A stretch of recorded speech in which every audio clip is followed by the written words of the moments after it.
سمجھتے ہیں، جبکہ دوسری طرف آپ آج 15 شعبان کے روزے کے بھی قائل ہیں۔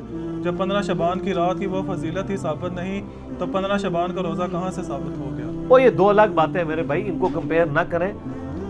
میرا 15 شعبان کا روزہ شب برات، اس کے اوپر یوٹیوب پہ کلپ ہے، لاکھوں لوگوں نے، 3 لاکھ سے زیادہ لوگ وہ دیکھ چکے ہیں، آپ جا کے دیکھ لیں۔ میں نے 44 منٹ میں پورا مقدمہ پیش کیا۔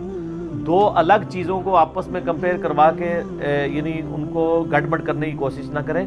اصل ایشو یہ ہے کہ جو 15 شعبان کا روزہ ہے یہ الگ سے ایک عبادت ہے، اس کا تعلق شب برات کے ساتھ نہیں ہے۔ شب برات والی روایتیں کمزور ہیں، وہ آپ یوٹیوب پہ میرا کلپ دیکھ سکتے ہیں۔ 15 شعبان کا روزہ اس کی الگ سے فضیلت آئی ہے، شب برات کی وجہ سے نہیں، الگ سے۔ اس میں نے بتایا، چلیں اب میں دل جوئی کے لیے، چونکہ اب آج ماحول ہے، آج خود بائی چانس ہی آج 15 شعبان 1440 ہجری ہے، تو میں بتا دیتا ہوں۔ دیکھیں سنن نسائی میں ایک حدیث ہے، نبی علیہ السلام شعبان میں کثرت سے روزے رکھا کرتے تھے۔ تو صحابہ نے پوچھا، یا رسول اللہ صلی اللہ علیہ وسلم، آپ جتنے روزے شعبان میں رکھتے ہیں کسی اور مہینے میں اتنے روزے نہیں رکھتے، اس کی کیا وجہ ہے؟ آپ صلی اللہ علیہ وآلہ وسلم نے فرمایا کہ یہ وہ مہینہ ہے کہ جس مہینے میں نامہ اعمال اللہ تعالیٰ کے حضور پیش ہوتے ہیں، اور میری یہ خواہش ہے کہ جب میرا نامہ اعمال اللہ کے حضور پیش ہو تو میں اس وقت روزے کی حالت میں ہوں۔ شعبان میں اس لیے میں کثرت سے روزے رکھتا ہوں کہ شعبان میں نامہ اعمال اللہ تعالیٰ کی بارگاہ میں پیش ہوتے ہیں۔ میری خواہش ہے کہ جب میرا نامہ اعمال اللہ تعالیٰ کی بارگاہ میں پیش ہو تو میں روزے کی حالت میں ہوں۔ حتیٰ کہ بخاری و مسلم میں حدیث ہے کہ نبی صلی اللہ علیہ وآلہ وسلم شعبان المعظم کے پورا مہینہ میں ہی روزہ رکھا کرتے تھے، پورے مہینہ۔ ایک حدیث میں بخاری مسلم کی آتی ہے کہ اما عائشہ سلام اللہ علیہا کہتی ہے کہ نبی علیہ السلام شعبان میں کثرت سے روزے رکھتے تھے، اور ایک حدیث صحیح مسلم کی آتی ہے کہ پورا مہینہ ہی روزہ رکھتے تھے۔ اچھا، البتہ صحیح مسلم میں ایک حدیث ہے کہ نبی صلی اللہ علیہ وآلہ وسلم نے فرمایا کہ کوئی شخص بھی رمضان سے 2-3 دن پہلے روزہ نہ رکھے، یعنی رمضان کو پروٹوکول دے نا کہ وہ مطلب روزے رکھ رہا تھا، رمضان کے لیے وہ روزے روک لے، لیکن آپ نے ساتھ اجازت دی کہ اگر کوئی شخص پورے مہینے کے رکھ رہا ہے اس کو اجازت ہے، لیکن کوئی خاص آخری دنوں کو نہ، آخری عشرے کو ٹارگٹ نہ کرے تاکہ رمضان کا پروٹوکول برقرار رہے۔ جس طرح کہ صحیح مسلم میں حدیث ہے کہ نبی صلی اللہ علیہ وآلہ وسلم جس جگہ پہ آپ نے فرض نماز پڑھی ہے نا، وہاں پر نفلی نماز پڑھنے سے یعنی ترغیب دلاتے تھے کہ نفل کو اس سے ہٹ کے پڑھا جائے تاکہ فرض کا پروٹوکول اپنی جگہ رہے۔ تو ایک حدیث ہے بخاری اور مسلم میں کہ ایک صحابی کہتے ہیں کہ مجھ سے نبی صلی اللہ علیہ وآلہ وسلم نے فرمایا، کیا تم نے سرر شعبان کا روزہ رکھا ہے؟ تو انہوں نے کہا نہیں یا رسول اللہ۔ تو آپ نے فرمایا اب جب شعبان کا مہینہ گزر جائے، رمضان بھی گزر جائے، تو شوال کے مہینے میں تم 2 روزے رکھ لیں۔ یہ سرر شعبان کیا ہے؟ یہ سرے کا لفظ اردو میں بھی استعمال ہوتا ہے، سرر عربی میں کہتے ہیں کنارے کو۔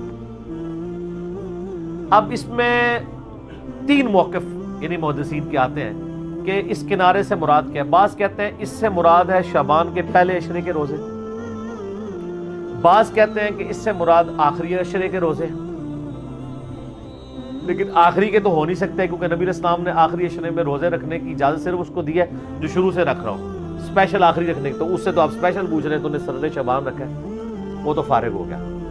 پہلے والا سرہ بھی نہیں ہے، اس کی وجہ یہ ہے کہ صحیح مسلم میں ایک حدیث ہے، نبی علیہ السلام نے کیٹاگوریکل فرمایا، کیا تم نے اس مہینے کے سرہ میں روزہ رکھا ہے؟ سرہ عربی میں کہتے ہیں ناف کو، ناف سینٹر میں ہوتی ہے، آلموسٹ سینٹر آف گریوٹی ہوتا ہے بندے کا، اور نماز میں بھی آتا ہے نا، تحت السرہ فوق السرہ، ناف کے اوپر ناف کے نیچے، تو اس میں الفاظ ہیں سرہ کا روزہ رکھا ہے سینٹر کا۔ تو انہوں نے کہا نہیں یا رسول اللہ، تو آپ فرمایا پھر یعنی شوال میں 2 روزے رکھنا۔ تو سرہ جو ہے نا جی وہ 15 ہی بنتی ہے سینٹر، اور ویسے عمومی سنت بھی ہے، بخاری و مسلم میں یہ حدیث موجود ہے کہ نبی علیہ السلام فرمایا جو مہینے میں 3 روزے رکھ لے وہ گویا ایسا ہے کہ روزانہ روزہ رکھنے والا ہے۔ اور بخاری مسلم میں یہ بھی حدیث موجود ہے کہ نبی صلی اللہ علیہ وسلم مہینے میں 3 روزے رکھا کرتے تھے، اور سنن نسائی کے اندر ابو داؤد میں حدیث موجود ہے کہ آپ صلی اللہ علیہ وآلہ وسلم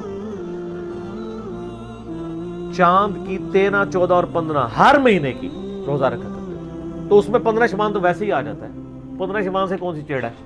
13، 14، 15 ان کو ایام بیز کہتے ہیں. ایام بیز وہ ہوتے ہیں جس میں خوب چاند روشن ہوتا ہے، یعنی گول ہوتا ہے، خوب چاند روشن ہوتا ہے 3 دنوں میں، 13، 14 اور 15.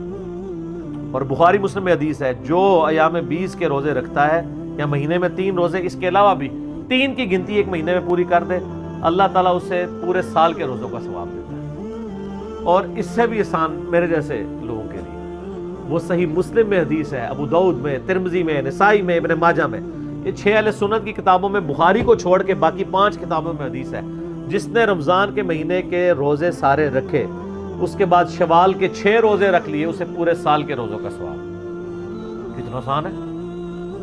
اس میں یہ ضروری نہیں کہ فوراً بعد شروع کرنے ہیں، پورے مہینے میں کسی بھی وقت رکھ لیں، کسی بھی وقت شروع کریں، ٹکڑوں کی فارم میں رکھ لیں، اکٹھے رکھ لیں. ویسے اکٹھے رکھنا ذرا آسان ہو جاتا ہے، رمضان کی روٹین بنی ہوتی ہے. تو میری تو کوشش ہوتی ہے کہ عید کے اگلے دن ہی شروع کر دیں، کیونکہ میدا بھی عادی ہوا ہوتا ہے، اس وقت 6 روزوں کا پتہ نہیں چلتا. آپ تھوڑا سا وقفہ ڈال لینا میدے کو، پھر قابو نہیں آتا. تو یہ 6 روزے رکھ کے پورے سال کے روزے اور پوری زندگی کے روزے ہوں گے، ہر سال رکھتے ہیں. تو یہ اللہ نے آسانیاں رکھی ہیں. صحیح مسلم میں حدیث ہے، نبی صلی اللہ علیہ وآلہ وسلم ایک دفعہ فجر کی نماز پڑھ کے، ویسے تو عموماً آپ اشراق کے بعد ہی آتے تھے، ایک دن جلدی آئے اور پھر آپ نے کہیں جانا تھا، چلے گئے، کافی سورج بلند ہوا تو آپ واپس آئے. تو آپ نے اپنی بیوی سیدہ جویریہ کو دیکھا کہ مصلی پہ بیٹھی ہیں. آپ فرمایا تم صبح سے ابھی تک مصلی پہ بیٹھی ذکر اور اذکار کر رہی ہو؟ یا رسول اللہ. آپ فرمایا تم صبح سے بیٹھی ہو نا، اور میں نے ابھی آ کے 4 کلمات 3 دفعہ پڑھے اور تم سے زیادہ ثواب مجھے مل گیا. ہر سب بڑے بھی سکھا دے. آپ فرمایا سبحان اللہ وبحمدہ عدد خلقہ ورضا نفسہ وزنۃ عرشہ ومداد کلماتہ. سبحان اللہ وبحمدہ، یہ تو اکٹھا ہو گیا نا ایک. عدد خلقہ، اس کی یعنی اللہ کی تعریف اس کی جو مخلوق ہے اس کی تعداد کے برابر، ورضا نفسہ اور اس کی رضا کے برابر، وزنۃ عرشہ اور اس کے عرش کے وزن کے برابر، ومداد کلماتہ اور اس کے کلمات کی تعداد کے برابر. سر وہ کلمات کون گن سکتا ہے؟ سورۃ الکہف، سورہ لقمان پڑھ کے دیکھ لیں کہ اگر سارے زمین کے سمندر سیاہی بن جائیں، سارے درخت کلمے بن جائیں اور 7 سمندر اور شامل ہو جائیں، تب بھی اللہ کے کلمات نہیں ختم ہوتے. تو اس میں وہی تو کہا کہ وَمِدَادَ کَلِمَاتِ، اللہ کے کلمات کے برابر. تو یہ 3 دفعہ پڑھنا ہے. ہم نے صبح شام کے اذکار میں ڈالا ہوا ہے، تو آپ کو وہ ثواب. تو یعنی اس حوالے سے 15 شعبان کا روزہ ہے. اس کو شب رات کا روزے سے نہ اٹیچ کریں، وہ میرا آپ کلپ دیکھ لیں.